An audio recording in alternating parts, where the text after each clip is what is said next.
Hello guys! Magandang buhay sa inyong lahat. Sana nasa mabuti kayong kalagayan. Dito ang lakas ng ulan. Grabe. As in talaga. Malakas. May kulog pa.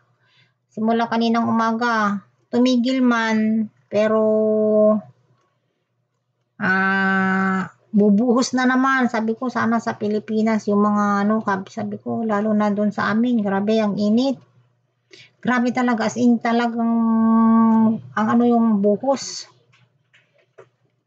Kaya hindi nga ako makapaglinis-linis ng mga bintana. Ang dumi-dumi na kasi.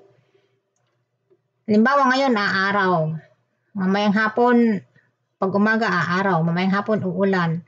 Bukas, ganun na naman. Kaya sabi ko, wag muna. Kasi sayang yung pagod ko.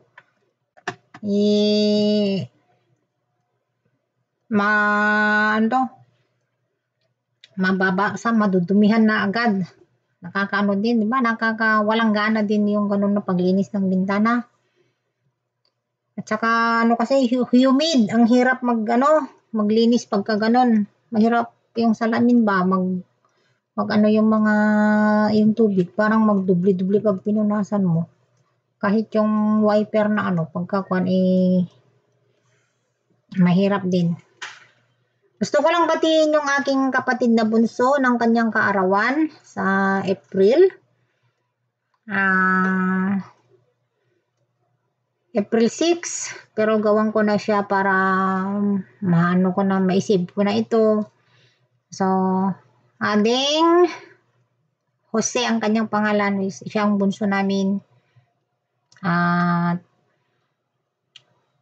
siya yung kapatid ko na nag-aalaga ng mga ibang hayop na nabili ko, gaya ng kalabaw. Ayaw niya kasi ng baka. Matagal na yan, sa akin na yung mga binili kong kalabaw, yung isa naman yung kuya ko, yung isa yung anak ng kamag-anak namin, ganyan.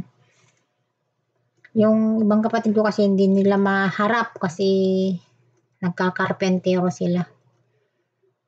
Kaya maraming salamat ading sa pagtulong mo sa akin at pagtulong ko rin sa iyo. Sabi nga niya sa akin, Manang, kasi Manang ay ate, Ilocano. Ading means nakakabata. Kakabatang kapatid or hindi kapatid bilang pagrespeto. Kahit sino, kahit pinsan mo, kahit basta nakakabata sa'yo, pwede mong tawagin ading. Yun yung naming mga Ilocano. Ang kuya naman is Manong. Ang ko sa kanya, wish ko sa kanya, sana bawas-bawasan mo na yung pag-inom mo ng alak ading kasi tingnan mo yung itsura mo. Palagi ko yung sinasabi sa kanya. May pagkaano kasi rin ito minsan, yung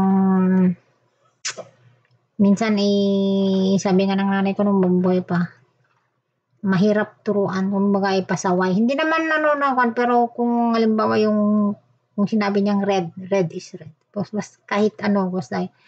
Pero inaano rin niya naman ako, yung nire-respeto naman niya ako.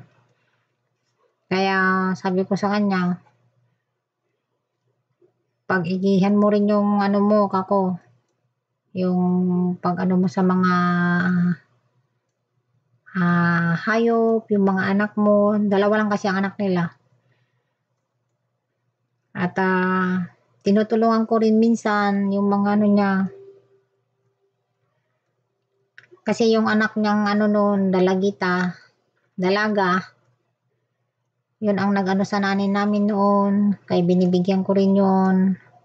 Kasi yung asawa niya, sila yung tumutulong mostly noon. Nabubuhay yung nanay ko, kaya nagbibigay ako ng tulong sa kanila. Hindi ko naman sinusumbat, pero ina-appreciate naman nila yun, mga tulong ko na yun. Kaya sabi ko nga sa kanya, basta't magpakasipag lang kayo, at basta't kaya kong tumulong, gagawin ko. Kasi masaya naman ako doon talaga, as in guys. Mas gusto ko yung nakakatulong ko, masaya. Iba yung pagkiramdam ko pag ako'y nakakatulong. Maliit man o malaking bagay, Basta't nakatulong ako, masaya ako. Hindi, iba yung utang, iba yung tulong. Ganun ako. Hindi ako naghihintay ng kapalit. Kaya nga siguro, yung hindi ko nang pinagmamayabang yung aking sarili. Yung mga ano dyan, may maraming lumalapit. Pagka meron ako talaga, nagbibigay ako. Hindi kagaya yung iba niya dyan na kahit meron, sasabihin wala. Kasi iba ako talaga. Kung meron, meron. Kung wala, wala. Ganun, pasisyahan talaga. At saka, iba yung ano mo kasi, yung saya. Ewan ko lang sa mga ibang tao na kung may yung magaan yung loob na tumulong. Kasi yung iba parang mabigat. Mabigat ba na magbitaw o magbigay ng ano. Pero ako hindi iba. Kaya ang sabi niya sa akin, Manang, sabi niya, pag tinatawagan ko siya, maraming salamat sa mga tulong mo, ganun. Sabi ko, walang ano man yun. Basta't kaya kong magbigay. Kaya, sana ating isipin mo yung kalagayan mo, yung kalusugan mo, kasi ikaw lang yung kumakayod. Kaya sabi ko sa'yo, mag-ano ka rin. Yung, ano ba siya, maano din na utusan. Yung inaano rin niya yung sarili niya na, Manang, tutulong ako magtanim ng saging doon sa binili niyong lupa, ganyan. Papuntahin mo sila bayaw kasi wala akong trabaho, ano. Hindi pa ako busy.